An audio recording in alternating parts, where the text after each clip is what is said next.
Student welcome back to my channel Samrat Academy. Student मेरा नाम है आकाश और जितने भी बच्चे क्लास 10th में हो और 2023 बोर्ड एग्जाम की तैयारी कर रहे हैं उनके लिए वीडियो बहुत ही ज्यादा महत्वपूर्ण है। मैं आप लोगों को बता दूं कि इस वीडियो में हम डिस्कस करने वाले हैं क्लास 10th सामाजिक विज्ञान के महत्वपूर्ण प्रश्न, ठीक है। और इसमें इतने महत्वपूर्ण प्रश्न है कि जो कि आपके 2023 बोर्ड एग्जाम में सबसे ज्यादा प्रश्न पूछे जाएंगे इसी वीडियो से, जो मैं आप लोगों को बता रहा हूँ, क्योंकि इसमें बहुत ही ज्यादा मोस्ट इंपोर्टेंट बहुविकल्पीय प्रश्न और अति लघु उत्तरीय प्रश्न और लघु उत्तरीय प्रश्न और दीर्घ उत्तरीय प्रश्न, मतलब चारों के मैंने प्रश्न उत्तर आप लोगों को मोस्ट इंपोर्टेंट बताया है, जो कि एग्जाम में ज्यादातर वो क्वेश्चन पूछा जाता है, ठीक है। तो उन क्वेश्चनों को आपको जरूर लिखकर और नोट्स बना लेना है और याद करके जाना है। सोशल साइंस में मेरा वादा है आप लोगों से कि 70 में खूब आराम से आप 60 या 55 नंबर करके आओगे, खूब आराम से 60 या 55 नंबर, ठीक है। 60 नंबर तो खूब एकदम नॉर्मली करके आओगे, ठीक है। अगर बढ़िया से आपने मेरे क्लासेस को एक एक पॉइंट अगर याद कर लिया है तो 65 नंबर कहीं नहीं गया है, ठीक है। और 60 तो मान के चलिए, 60 तो आना ही तय है। 60 नहीं आता है तो अगर थोड़ा बहुत भी वीडियोस मेरी एक बार देखें तो 55 आता है, ठीक है। तो वहां से आप आराम से 85 नंबर ला सकते हो। 30 नंबर प्रैक्टिकल का जुड़ता है, ठीक है। तो वीडियो बहुत इतना बताने का मतलब ये चीज है, आपको बोलने का मतलब ये चीज कि वीडियो इंपोर्टेंट है, ठीक है। क्वेश्चन बहुत ही ज्यादा तगड़े हैं, ये क्वेश्चन हमेशा आते हैं, आप देख सकते हैं। तो इस कितने भी क्वेश्चन आपको बता रहा हूं, पूरा कॉपी पेन ले लीजिए, उसको नोट कर ही लीजिए। चलिए सबसे पहले हम बहुविकल्पीय प्रश्न को देखने वाले हैं और जितना बहुविकल्पीय बताऊंगा सभी आप लोगों को याद होने चाहिए, लिख लीजिएगा। बहुविकल्पीय प्रश्न पहला है कि राष्ट्रवाद का प्रारंभ जिस देश से हुआ है वह है। कह रहा है कि राष्ट्रवाद का जो प्रारंभ है किस देश से हुआ है, वो कौन सा देश है। तो जर्मनी, इटली, फ्रांस कि इंग्लैंड, ठीक है। ये तो आंसर अगर सामाजिक विज्ञान पढ़ते हैं तो ये तो नॉर्मल आंसर देना ही आपको चाहिए, ठीक है। तो प्रॉपरली आपको एग्जाम में पूछता है। तो राष्ट्रवाद सबको मालूम कि राष्ट्रवाद का जो प्रारंभ हुआ वो फ्रांस देश से हुआ था। कहां से? फ्रांस देश से हुआ था राष्ट्रवाद का प्रारंभ। तो ऑप्शन सी क्या हो जाएगा? सही आंसर हो जाएगा, ठीक है। इसी के साथ हम बढ़ेंगे दूसरा प्रश्न, आपको दिख रहा है स्क्रीन पे कि फ्रांस की क्रांति हुई, जो फ्रांस की क्रांति हुई कब हुआ था। तो 1788 में, 1789 में, 1790 में कि 1787 में। देखिए ये प्रश्न बहुत काफी मोस्ट इंपोर्टेंट है, वेरी वेरी मोस्ट इंपोर्टेंट। ये प्रश्न लगातार पूछा जाता है एग्जाम में कि फ्रांस की क्रांति हुई। तो देखिए फ्रांस की जो क्रांति हुई थी ना वो 1789 ईस्वी में हुई थी। कहा? 1789 ईस्वी में, ठीक है। चलिए इसी के साथ प्रश्न नंबर तीसरा हम बढ़ेंगे। प्रश्न नंबर तीसरा आपको दिख रहा है। प्रश्न नंबर तीसरा है कि महात्मा गांधी अफ्रीका से भारत कब लौटे। बहुत ही ज्यादा इंपोर्टेंट प्रश्न है कि महात्मा गांधी जी थे अफ्रीका से भारत कब लौटे। तो वर्ष 1915 में, वर्ष 1916 में, 1918 में और ऑप्शन जो डी दे रखा मेरा 1920 में दे रखा है। तो महात्मा गांधी अफ्रीका से भारत लौटे थे कब, किस सन में लौटे थे। तो 1915 में लौटे थे। कब? 1915 में लौटे थे दक्षिण अफ्रीका से। तो वहां पे ऑप्शन ए इस क्वेश्चन का सही आंसर हो जाएगा, ठीक है। तो ये सभी प्रश्न आपके आते हैं, इनको एकदम रट जाना है आप लोगों को एग्जाम तक। और प्रश्न नेक्स्ट है कि भारत वापस आने पर गांधी जी ने पहला सत्याग्रह कहाँ किया था। मतलब कह रहा है कि जब 1915 में महात्मा गांधी अफ्रीका से आए थे तो उसमें पहला अपना सत्याग्रह कहाँ किए थे। चंपारण में, बारडोली में, अहमदाबाद में कि खेड़ा में। बहुत ही ज्यादा इंपॉर्टेंट है, बताइए क्या होगा इस क्वेश्चन का राइट आंसर। तो मैं आपको बता दूं इसका राइट जो आंसर है वो चंपारण में, ठीक है। सबसे पहले चंपारण में उन्होंने सत्याग्रह किया था जब उन्होंने दक्षिण अफ्रीका से वापस आया था, तो ठीक है। नेक्स्ट प्रश्न, ये प्रश्न हो गया, याद कर लीजिएगा बिल्कुल। चलिए अगला प्रश्न देखिए, कितना महत्वपूर्ण प्रश्न लेकर आया हूं, इससे बाहर नहीं जाएगा भाई साहब, ठीक है। चलिए अगला प्रश्न है कि सविनय अवज्ञा आंदोलन कब चलाया गया। सविनय अवज्ञा आंदोलन कब चलाया गया बताइए। 1920, 1927 कि 1930 कि 1935, बताइए। सविनय अवज्ञा आंदोलन सबसे इंपॉर्टेंट आंदोलन, ठीक है। आपको बताना है कि कौन सा राइट आंसर इसका होगा, ठीक है। तो इसका जो राइट आंसर हो जाएगा मेरे प्यारे विद्यार्थी 1930 में। कब? सविनय अवज्ञा आंदोलन कब चलाया गया? तो 1930 में, ठीक है। आपको दिख रहा है स्पष्ट, आराम से इसको नोट करते रहिए। अगला प्रश्न आपकी स्क्रीन पे दिख ही रहा है कि रॉलेट एक्ट किस वर्ष पारित हुआ। बहुत ही ज्यादा इंपॉर्टेंट है, कह रहा है कि रॉलेट एक्ट बहुत ही ज्यादा इंपॉर्टेंट एक्ट है। रॉलेट एक्ट किस वर्ष पारित हुआ था, लागू हुआ था। तो 1918 में, 1919 में, 1920 में, 1921 में। चलिए बताए, बहुत ही ज्यादा इंपॉर्टेंट है। तो रॉलेट एक्ट किस वर्ष पारित हुआ था? तो 1919 में हुआ था, ठीक है। तो ऑप्शन बी जो है इस क्वेश्चन का राइट आंसर हो जाएगा, ठीक है। क्लियर है यहां तक? चलिए महामंदी का प्रारंभ किस वर्ष हुआ। बहुत ही ज्यादा इंपॉर्टेंट ये क्वेश्चन है कि महामंदी का प्रारंभ किस वर्ष हुआ, ठीक है। चलिए आगे की क्वेश्चन पे ध्यान देंगे। ये क्वेश्चन महामंदी का प्रारंभ किस वर्ष हुआ, बहुत ज्यादा इंपॉर्टेंट है, आप लोगों को बताना है कि क्या होगा इसका राइट आंसर। तो इसका राइट आंसर जो हो जाएगा 1929 में। ठीक है, ऑप्शन सी इस क्वेश्चन का राइट आंसर हो जाएगा कि महामंदी का प्रारंभ किस वर्ष हुआ था, तो आप तुरंत आंसर बताएंगे 1929 को। ठीक है, ये सभी प्रश्न महत्वपूर्ण है, इसको एकदम याद कर ले जाना है। ठीक है, आप लोगों को अगर अच्छा परसेंटेज लाना चाहते हैं, इस बार टारगेट 90% का बना के चल रहे हैं हम लोग, और बहुत ही इंपॉर्टेंट क्वेश्चन दे रहे हैं। चलिए अगला क्वेश्चन आप लोग बताइए कि संयुक्त राष्ट्र संघ का मुख्यालय कहां पर है। कह रहा है कि जो संयुक्त राष्ट्र संघ है उसका मुख्यालय कहां पर स्थित है, आपको बताना है वाशिंगटन में, कि जिनेवा में, कि न्यूयॉर्क में, कि ऑस्ट्रिया में। बताइए, बहुत ही ज्यादा इंपॉर्टेंट ये प्रश्न है, तो जल्दी से कमेंट के माध्यम से बताइए क्या होगा इसका राइट आंसर। ठीक है, प्रश्न नंबर 8वां है, संयुक्त राष्ट्र संघ का मुख्यालय कहां पर स्थित है। तो भाई सबको मालूम है कहां पे स्थित है, न्यूयॉर्क में। कहां पे, न्यूयॉर्क। पूछा हमसे संयुक्त राष्ट्र संघ, क्या पूछा है, संयुक्त राष्ट्र संघ का मुख्यालय न्यूयॉर्क, एकदम आप लोगों को याद होना चाहिए। और इसी के साथ अगला प्रश्न बढ़ेंगे। अगला प्रश्न देखिए कितना महत्वपूर्ण है, कह रहा है कि भूमि एक ... संसाधन, मतलब भूमि कैसा संसाधन है, प्राकृतिक संसाधन है कि मानव निर्मित संसाधन है कि सौर ऊर्जा से निर्मित है, कि इनमें से कोई नहीं। कह रहा है कि मानव द्वारा बनाया, मतलब भूमि मानव ने बनाया है कि सौर ऊर्जा से बना हुआ है, कि प्राकृतिक से बना है, कि इनमें से कोई नहीं। बताइए, तो सबको मालूम कि भूमि एक प्राकृतिक संसाधन है, प्राकृतिक की बनी हुई है, तो भूमि एक कैसा संसाधन है, तो प्राकृतिक संसाधन है, मतलब ऑप्शन ए इस क्वेश्चन का राइट आंसर होगा। ठीक है, इसी के साथ अगला प्रश्न बढ़ेंगे। अगला प्रश्न मतलब बहुविकल्पीय का लास्ट प्रश्न नंबर 10वां है। ठीक है, तो देखिए प्रश्न नंबर 10वां क्या है, और प्रश्न नंबर 10वां बोल रहा है यहाँ पे कि कपास की खेती के लिए कौन सी मृदा उपयुक्त है। कहता कि जो कपास की खेती की जाती है उसके लिए कौन सी मृदा सबसे अच्छी होगी, काली मृदा अच्छी होगी, कि लाल मृदा, कि जलोढ़ मृदा, कि लेटराइट मृदा। आपको बताना है कि कपास की खेती के लिए कौन सी मृदा उपयुक्त, मतलब अच्छी होगी। ठीक है, तो सबको मालूम है कि कपास की खेती के लिए काली मृदा जो होती है सबसे सर्वोत्तम मानी जाती है। ठीक है, तो ऑप्शन ए जो है इस क्वेश्चन का राइट आंसर हो जाएगा। जैसा कि देख पा रहे हैं आप कि टोटल 10 हमने महत्वपूर्ण आप लोगों को बहुविकल्पीय ऑब्जेक्टिव क्वेश्चन डिस्कस कर लिया है। अब बारी आती है महत्वपूर्ण अति लघु उत्तरीय देखने की। ठीक है, तो अति लघु उत्तरीय प्रश्न चलिए मैं आप लोगों को बताता हूं जो कि महत्वपूर्ण है, और मैं इसको हटाता हूं और यहाँ पे अति लघु महत्वपूर्ण प्रश्न लेता हूं। ठीक है, तो यहाँ पे जितने प्रश्न ये हैं, ये प्रश्न काफी महत्वपूर्ण है। 2-2 नंबर के लिए प्रश्न पूछे जाते हैं। कितने नंबर के लिए, 2 नंबर के लिए। अब पहला प्रश्न है कि भारत के किन्हीं 2 पड़ोसी देशों के नाम लिखिए। यह जो प्रश्न है लगातार एग्जाम में पूछा जाता है। तो भारत के किन्हीं 2 पड़ोसी देशों के नाम लिखना है, तो आप लिखेंगे भारत के 2 पड़ोसी देश हैं कौन, एक तो आपका बांग्लादेश है और एक तो आपका क्या है, नेपाल है। ठीक है, तो 2 पड़ोसी देश का नाम बता सकते हैं, बांग्लादेश और नेपाल, कोई दिक्कत नहीं होनी चाहिए। इसी के साथ प्रश्न नंबर दूसरा देखिए क्या है कि खरीफ फसलों के कोई 2 उदाहरण लिखिए, मतलब खरीफ फसल कौन कौन से, कोई 2 बताना है। तो जैसा कि आप देख पा रहे हैं कि चावल और मक्का, ये जो है दोनों खरीफ की फसलें हैं, इसलिए हमने इसको लिख दिया। 2 नंबर के लिए आते हैं प्रश्न, आइए लगातार पूछे जाते हैं प्रश्न, इसको आपको रट जाना है। प्रश्न नंबर तीसरा कि सांप्रदायिकता से आप क्या समझते हैं, वेरी वेरी मोस्ट इंपोर्टेंट है कि सांप्रदायिकता से आप क्या समझते हैं। तो देखिए आप उत्तर देंगे कि सांप्रदायिकता ऐसी स्थिति है जब एक विशेष समुदाय अन्य समुदायों की लागत पर अपने हितों को बढ़ावा देने की कोशिश करती है, ऐसी स्थिति सांप्रदायिकता कहलाती है। कह रहा है कि जो सांप्रदायिकता एक ऐसी स्थिति होती है कि जब एक विशेष समुदाय कोई दूसरे समुदाय की लागत पर, उसके रकम पर अपने हितों को, अपने पक्षों को क्या देती है, बढ़ावा देने की कोशिश करती है, तो ऐसी स्थिति को हम क्या कहते हैं, सांप्रदायिकता कहलाते हैं। तो 2 नंबर के लिए प्रश्न पूछ लेता है, और यह प्रश्न जो है ना काफी महत्वपूर्ण है, इंपॉर्टेंट है। ठीक है, इसको ध्यान में रखना है आप लोगों को। तो मैं कह रहा हूं ना, एक नोट कॉपी बनाते रहिए, जितना मोस्ट इंपोर्टेंट बस उसको नोट करते रहिए, उसको रिवाइज करते रहिए डेली बाय डेली। इसके बाद जो है प्रश्न बहुत इंपॉर्टेंट है, ये वाला 2 नंबर के लिए प्रश्न है, ज्यादा नहीं, अब बहुत इजी भी है कि पवन अपर्दन किसे कहते हैं। पवन अपर्दन, पवन मतलब होता है हवा।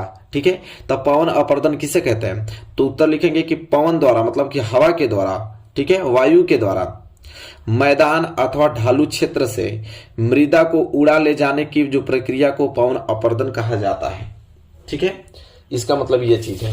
कह रहा है कि जैसे यह पवन है, जैसे पवन द्वारा मैदान, जैसे बहुत सारा फील्ड है, मैदान है, ढालू क्षेत्र है, वहां पे बहुत तेज हवा बहा, तो हवा से छोटे छोटे मिट्टी के कण उड़कर, चाहे बालू के रेगिस्तान में बालू के कण उड़कर, वहां से उड़कर कहीं दूसरी जगह चले गए। ठीक है, तो वह प्रक्रिया कहलाएगी पवन अपर्दन, क्योंकि अपर्दन जो हुआ, कमी हुआ है, वो हवा के द्वारा हुआ है, तो इसलिए पवन अपर्दन। तब पवन द्वारा मैदान अथवा ढालू क्षेत्र से मृदा को मतलब मिट्टी को उड़ा ले जाने की प्रक्रिया को ही हम पवन अपर्दन कहते हैं। जैसे आप देखते हैं अपने गांव में जब हवा बहुत तेज चलती है, आंधी आती है, तो पूरा धूल मिट्टी जो कण होते हैं क्या होते हैं, उड़ जाते हैं। तो वहां पे सेंस लगेगा पवन अपर्दन का, क्योंकि मृदा आप लोगों की वहां पे क्षरण हो रही है, अपर्दन हो रहा है मृदा का, और वो भी पवन के द्वारा हो रहा है। चलिए, तो पवन अपर्दन हो गया। आगे का प्रश्न देखते हैं। देखिए अगला प्रश्न बहुत ही ज्यादा इंपॉर्टेंट है। अगला प्रश्न क्या है, कह रहा है कि रॉलेट एक्ट क्या था। बहुत ही ज्यादा इंपॉर्टेंट ये आप लोगों को प्रश्न है कि रॉलेट एक्ट क्या था। अभी हमने देखा था यहाँ पे बहुविकल्पीय में रॉलेट एक्ट किस वर्ष पारित किया गया था, तो वहां पे आपने देखा 1919 में। कब? 1919 में पारित किया गया था। अब यह यहाँ पे ये सेंस है कि रॉलेट एक्ट क्या था। 1919 में तो पारित किया गया था, देखिए यहाँ पे लिखा भी है, लेकिन क्या था। तो रॉलेट एक्ट 1919 में, यहाँ पे 1919 में पारित एक ऐसा कानून था जिसमें भारतीयों पर किसी तरह के मुकदमे को चलाए बिना शंका के आधार पर गिरफ्तार कर 2 साल तक जेल में बंद किया जा सकता था। मतलब कहने का सेंस यह है कि रॉलेट एक्ट यह पारित था कि कोई जुर्म नहीं किया है, लेकिन शंका हो रहा है कि नहीं यह जुर्म किया होगा, तो शंका के आधार पे ही उसको तुरंत गिरफ्तार करके जेल में बंद कर दिया जाता था। ठीक है, वही रॉलेट एक्ट है। ठीक है, बहुत ही खतरनाक था। आपने जुर्म भी नहीं किया है, अगर कोई आपको कह दिया कि नहीं ये लड़का देखा था हमने जब कत्ल हुआ था, ये लड़का था वहां पे, चाहे इसी सेंस की बात में, चाहे जो भी चीजें हों, जो भी आपने जुर्म किया है, तो कोई भी जुर्म है आप उसमें इन्वॉल्व नहीं है, लेकिन शंका है कि आप ये कर सकते हैं, तो उसके आधार पे आपको उठा ले जाया जाता था, 2 साल के लिए जेल में बंद कर दिया जाता था।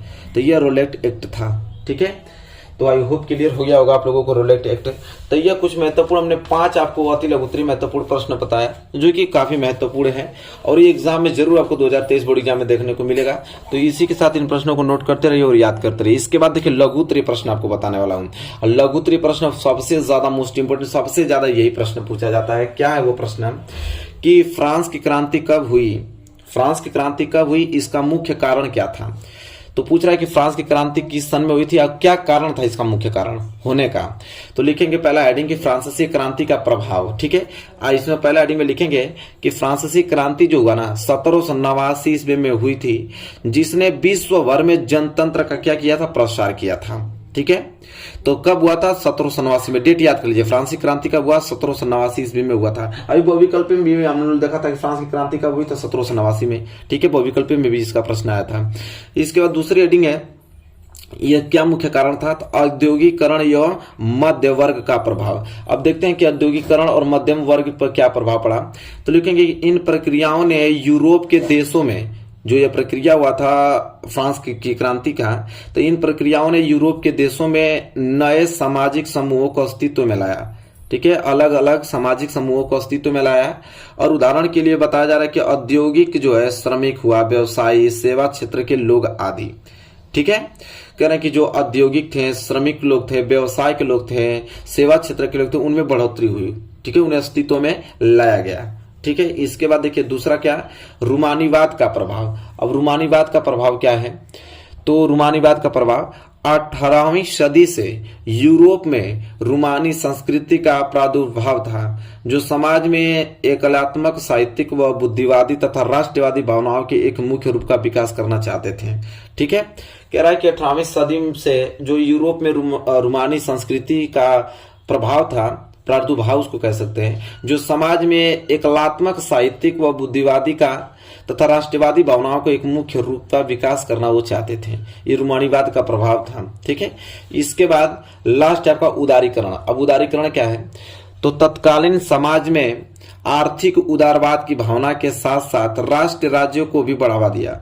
कह रहा है कि तत्कालीन जो समाज में आर्थिक उदारवाद की भावना के साथ साथ उन्होंने क्या किया कि राष्ट्र राज्यों को भी बढ़ावा दिया। उदारवाद व्यक्ति की स्वतंत्रता और सभी के लिए समान कानून की वकालत करता रहा, मतलब सबके लिए एक समान कानून बनाया गया। ठीक है, उदारीकरण कहलाता है। तो यहाँ पे आपने देखा कि फ्रांस की क्रांति का हुई 1789 में। इसका मुख्य कारण हमने 4 यहाँ पे आप लोगों को डिटेल में बता दिया, यही 4 आप लोगों को याद करके जाना है। तो आई होप आपको यह प्रश्न नंबर पहला क्लियर हो गया होगा। ठीक है, कि फ्रांस की क्रांति कब हुई, इसका मुख्य कारण क्या था, बहुत ही ज्यादा इंपॉर्टेंट है।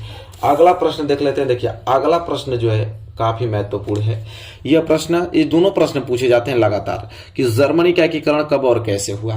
तब चलिए देखते हैं कि जर्मनी का एकीकरण कब हुआ और कैसे हुआ। तो उत्तर लिखेंगे कि राष्ट्रवादी भावनाएं मध्यम वर्गीय जर्मन लोगों में काफी व्याप्त थी। जो राष्ट्रवादी की भावना था, राष्ट्रवाद के अपने राष्ट्र के लिए जो भावना था मध्यम वर्गीय लोगों में, जो जर्मन के लोगों थे, वो काफी व्याप्त था, बहुत ही ज्यादा था, ठीक है, अपने देश के प्रति। उन्होंने 1848 में जर्मन महासंघ के विभिन्न इलाकों को जोड़कर एक निर्वाचित संसद द्वारा शासित राष्ट्र राज्य बनाने का प्रयास किया था। देखिए वहां के लोगों ने सन 1848 में उन्होंने क्या किया कि महासंघ के जो अलग अलग इलाके थे उनको जोड़कर एक निर्वाचित संसद द्वारा एक शासित राष्ट्रीय राज्य बनाने का उन्होंने क्या किया था, प्रयास किया था। मगर इस पहल को राजशाही और फौज की ताकत ने मिलकर दबा दिया। लेकिन जैसे उन्होंने यह सब करने की कोशिश किया तो वहां के जो राजशाही थे, जो फौज थी, तो उनकी ताकत ने मिलकर इसको क्या किया, दबा दिया। उनका प्रशा के बड़े भूस्वामियों ने भी समर्थन किया। उनके जो प्रशा के राजा उस समय बड़े बड़े लोग रहते थे, उन्होंने भी इसका क्या किया, समर्थन किया। उसके बाद प्रशा ने राष्ट्रीय एकीकरण के आंदोलन का नेतृत्व संभाल लिया। तो उनके सपोर्ट से प्रशा ने जो राष्ट्रीय एकीकरण का आंदोलन था वो संभाल लिया। और उसका मुख्यमंत्री जो ऑटो वन बिस्मार्क इस प्रक्रिया के जनक थे। उस समय इसके प्रक्रिया के जनक थे कौन थे, तो मुख्यमंत्री ऑटो वन बिस्मार्क थे, जिसने प्रशा की सेना और नौकरशाही की मदद ली। इनके वजह से जो प्रशा की सेना और नौकरशाही की उन्होंने क्या किया, मदद लिया। और 7 वर्ष के दौरान उन्होंने क्या, ऑस्ट्रिया और डेनमार्क और फ्रांस से 3 युद्धों में प्रशा की जीत हुई और एकीकरण की प्रक्रिया पूरी हुई, ठीक है। इसके बाद उन्होंने मदद लेकर 7 वर्ष के दौरान ऑस्ट्रेलिया, डेनमार्क और फ्रांस को हरा दिया। उन्होंने युद्ध में पराजित कर दिया और वहां पे जीत लिया और एकीकरण की प्रक्रिया पूरी हुई। और जनवरी 1871 में वर्साय में हुए एक समारोह में प्रशा के जो राजा विलियम प्रथम को जर्मनी का सम्राट घोषित किया गया। तो जर्मनी का सम्राट किसे घोषित किया गया, तो विलियम प्रथम को। कब, 1771 में। तो इस तरह 1871 में, इस तरह 1871 में जर्मनी का एकीकरण पूरा हुआ, ठीक है, जर्मनी का एकीकरण हुआ। तो आई होप आपको क्लियर हो गया होगा। ये प्रश्न बहुत ही ज्यादा इंपॉर्टेंट है। एक एक प्रश्न हमने आप लोगों को अच्छे तरीके से बताया। आई होप आपको क्लियर हो गया होगा। ये दोनों प्रश्न आपको एकदम रट जाना है। इसके बाद देखिए मैं आप लोगों को दीर्घ उत्तरीय प्रश्न बता रहा हूं, जो कि इस चैप्टर से दीर्घ उत्तरीय प्रश्न, यही प्रश्न आते हैं सबसे ज्यादा, मतलब बहुत बार पूछा गया है, एक बार नहीं पूछा गया है, 50 बार पूछा है। मतलब जब से एग्जाम हो रहा है हर एक कोड में आप इसके क्वेश्चन देखेंगे, हर एक कोड में कि इटली के एकीकरण पर प्रकाश डालिए, इटली के एकीकरण का संक्षेप में विवरण दीजिए, ठीक है। तो चलिए प्रश्न बहुत ज्यादा इंपॉर्टेंट है। दीर्घ उत्तरीय कितने नंबर के लिए, 6 नंबर के लिए प्रश्न पूछे जाते हैं। तो चलिए डिस्कस करते हैं कि इटली का एकीकरण कब हुआ, कैसे हुआ, क्या उनमें थी, ठीक है। तो एक बात बता दूं आप लोगों को, जब भी दीर्घ उत्तरीय प्रश्न लिखना हो तो आप पॉइंटों में लिखिए, जैसे 1, 2, 3 पॉइंटों में बना के लिखिए। उस तरह लिखेंगे तो आपको बहुत अच्छा मार्क्स मिलेगा, क्योंकि जो फैक्ट चीज रहेगी वही आप लिखोगे, ठीक है।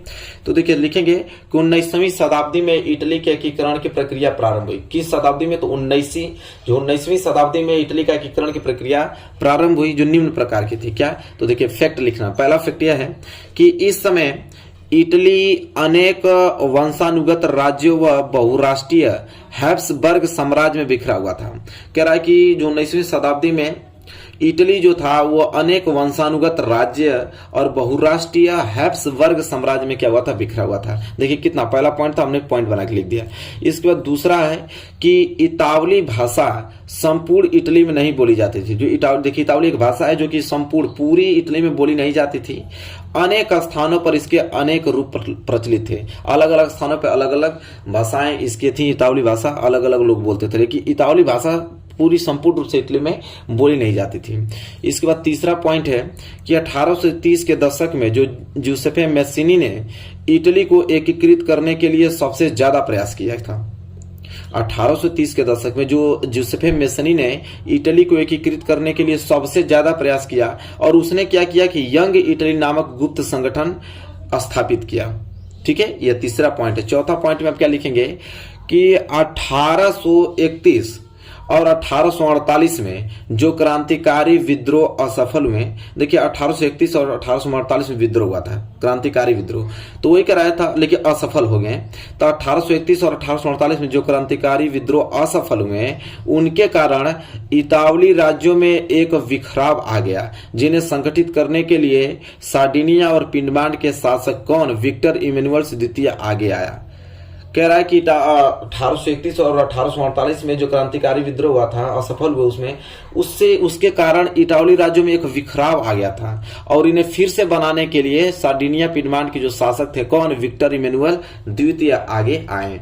इसके बाद फिर 5वां फैक्ट लिखेंगे आप कि सार्डिनिया पिडमांट के जो प्रधानमंत्री कौन थे, काबूर। सार्डिनिया पिडमांट के प्रधानमंत्री काबूर थे और सार्डिनिया पिडमांट के जो शासक था वो विक्टर इमैनुअल द्वितीय था, दोनों के याद होना चाहिए।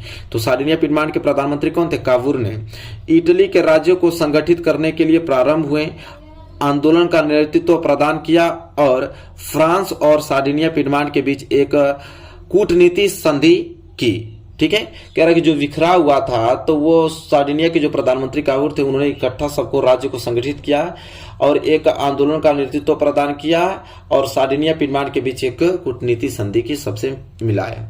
ठीक है, इसके बाद अगला जो आप लोगों को पॉइंट है वह है कि 1859 ईस्वी में सार्डिनिया पिडमांट ने ऑस्ट्रिया को पराजित किया। 1859 ईस्वी में जो सार्डिनिया पिडमांट ने किसको पराजित किया, ऑस्ट्रिया को पराजित किया और इस युद्ध में जो जिउसेफे गैरिबाल्डी के नेतृत्व में अनेक सैनिकों ने भी भाग लिया। कह रहा कि 1859 ईस्वी में जब सार्डिनिया पिडमांट ने ऑस्ट्रेलिया को हराया था तो उसमें बहुत सारे सैनिक ने भाग लिया था। तो ये 6वां था। 7वां पॉइंट क्या आप लिखेंगे कि 1860 ईस्वी में जो दक्षिणी इटली वह 2 सिलसिलों के राज्यों में सार्डिनिया पिडमांट के सैनिकों ने प्रवेश किया और यहां पर स्थानीय किसानों की भी मदद से वे स्पेन को पराजित कर सकें। अब 1860 ईस्वी में दक्षिण और इटली सभी और सार्डिनिया पिडमांट के सैनिक सभी इकट्ठा होकर स्थानीय किसानों की मदद से किसको पराजित कर दिया, स्पेन को। ऑस्ट्रेलिया के बाद उन्होंने तुरंत स्पेन को भी पराजित किया 1860 में। ठीक है, इसके बाद 1861 में विक्टर इमैनुअल द्वितीय को एकीकृत इटली का राजा घोषित किया गया। कब, 1861 में कौन, विक्टर इमैनुअल द्वितीय को एकीकृत इटली का राजा घोषित किया गया और 1870 में यह एकीकरण क्या हुआ, पूर्ण हुआ। ठीक है, तो इटली का एकीकरण कब पूर्ण हुआ, तो 1870 ईस्वी में एकीकरण पूर्ण हुआ इटली का। तो यह दीर्घोत्तरीय प्रश्न था, बहुत ही इंपॉर्टेंट प्रश्न था। आई होप क्लियर हो गया होगा। इतना अगर नोट कर लेते हैं तो बहुत सारे प्रश्न आपको 2023 बोर्ड एग्जाम में देखने को मिलेगा। तो मेरे प्यारे विद्यार्थियों, वीडियो आपको कैसी लगी है? वीडियो अच्छी लगी हो तो प्लीज लाइक कर दीजिए। चैनल पे नया है तो चैनल को तो पहले सब्सक्राइब आप लोगों को कर लेना है, क्योंकि डेली इंपॉर्टेंट क्वेश्चन आपको इस चैनल पे प्रोवाइड हो रहे हैं हर एक सब्जेक्ट की। तो चलिए मिलेंगे नेक्स्ट वीडियो में, तब तक के लिए धन्यवाद।